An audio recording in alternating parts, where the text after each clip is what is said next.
అస్సలం అయికుం. హాయ్ అండి, నేను మీ షేక్ సుమియా. అందరూ బాగున్నారా? అందరూ బాగుండాలని మనస్ఫూర్తిగా కోరుకుంటున్నాను. దాంట్లో మేము కూడా ఉండాలండి. ఈరోజు నేనైతే రెసిపీ నూనె వంకాయ చారు చేస్తున్నానండి. ఎంతో టేస్టీగా ఉంటుందండి. చూడండి, మస్కాకట్లా అయిపోయిందండి, వెన్నకట్లా అయిపోయింది. నూనె వంకాయ ఉడికిన తర్వాత మసాలా వంకాయ చూడండి, చాలా టేస్ట్ ఉందండి. చాలా రెసిపీకైనా ఈ రెసిపీ బెస్ట్ అనుకుంటానండి. ఎందుకంటే వంకాయ అందరికీ నచ్చుతుంది, అందరికీ ఇష్టమైనది నూనె వంకాయ చారండి. చేసే విధానం చూద్దామా? స్టవ్ ఆన్ చేసేసి కడాయి పెట్టేసి, కడాయి హీట్ అయిన తర్వాత ఒక పెద్ద చెమ్మచ్తో 5 చెంచాల లెక్కతో వేస్తున్నానండి నూనె. అది వేసిన తర్వాత హీట్ అయిన తర్వాత వంకాయలు వేసి దాంట్లో వేయించుకుంటున్నానండి. ఎందుకంటే ఇట్లా వేయించుకుంటే చాలా బాగుంటాయండి. నూనెలో వేయించుకోయిన తర్వాత కుక్ చేస్తే వంకాయలు బాగుంటుందండి రుచి. కొంతమంది మసాలా పెట్టేసి వేయిస్తారు, కొంతమంది ఇట్లా కూడా వేయిస్తారండి. ఇట్లా వేయిస్తే చాలా టేస్ట్గా వస్తుందండి నూనె వంకాయ చార. మళ్ళీ వంకాయలంతా తీసేసిన తర్వాత బాగా ఫ్రై అయిన తర్వాత వంకాయలు ఒక ప్లేట్లో తీసేసిన తర్వాత నేను హాఫ్ కిలో వంకాయల మెజర్మెంట్ చెప్తున్నానండి. మళ్ళీ ఆ నూనెలోనే ఒక పెద్ద ఉల్లిపాయ కట్ చేసేసి దాంట్లో వేసేసినానండి. అది రొంత రెడ్నెస్ అయిన తర్వాత, రెడ్ కలర్ అయిన తర్వాత ఆనియన్, హాఫ్ స్పూన్ జీలకర్ర వేసినాను. అది వేయించిన తర్వాత మళ్ళీ ఒక 15 తెల్లగడ్డలు వేసినానండి.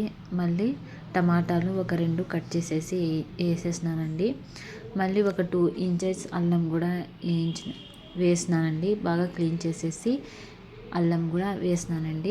అది బాగా కుకింగ్ అవ్వాలండి. టమాటాలు అంతా మెత్తపడిపోవాలండి. అట్టా కుక్ చేసుకోవాలా. ఇవి అంతా ప్లేట్ మూసేసి అది కుక్ చేసుకున్నానండి. టమాటాలు, ఆనియన్, ఇంకా తెల్లగడ్డలు, అల్లం అంతా వేయించుకోయిన తర్వాత దాంట్లో 4 పచ్చిమిరపకాయలు వేసేసి మళ్ళీ ఎండు కొబ్బరి వేస్తున్నానండి. ఒక 6 పీసెస్ వేసినానండి పచ్చి కొబ్బరి.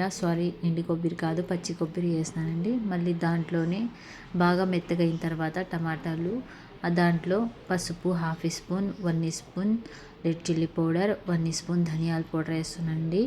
దాంట్లో పచ్చిమిరపకాయలు కూడా వేసినాను కదా, చూసి రెడ్ చిల్లీ పౌడర్ వేసుకోవాలండి. టేస్ట్ ప్రకారంగా ఉప్పు వేసుకుంటున్నాను దీంట్లోనే. మళ్ళీ లాస్ట్లో అయినా ఉప్పు మీకు సరిపోకపోతే మళ్ళీ వేసుకోవచ్చండి. మళ్ళీ అదంతా మసాలా చల్లగైన తర్వాత జార్లో వేసుకొని గ్రైండ్ చేసుకునండి. మళ్ళీ అదే కడాయిలో నూనె వేసేసి ఒక 2 చెంచాలు నూనె వేసేసి దాంట్లో ఉల్లిపాయలు, ఆవాలు, జీలకర్ర, కరివేపాకు వేసేసి వేయించుకుంటున్నానండి. అది ఉల్లిపాయలు అయితే కొంచెం రెడ్నెస్ ఉంటే చాలండి, ఎక్కువ రెడ్ వద్దు.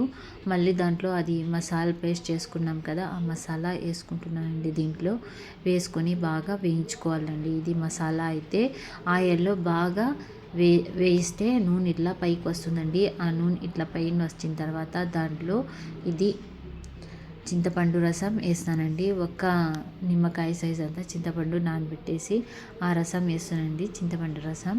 అది వేసేసి బాగా కలుపుకొని ఇది బాగా ఉడికితే చాలా ఆయిల్లో మసాలా ఉడికితే చాలా టేస్ట్గా ఉంటుందండి. దానికోసం నేను ఇట్లా ఫ్రై చేస్తున్నాను. మసాలా చింతపండు అంతా బాగా కుకింగ్ అయిన తర్వాత అది నూనెలో వేయించుకున్నాం కదా, వంకాయలు వేసేస్తామండి.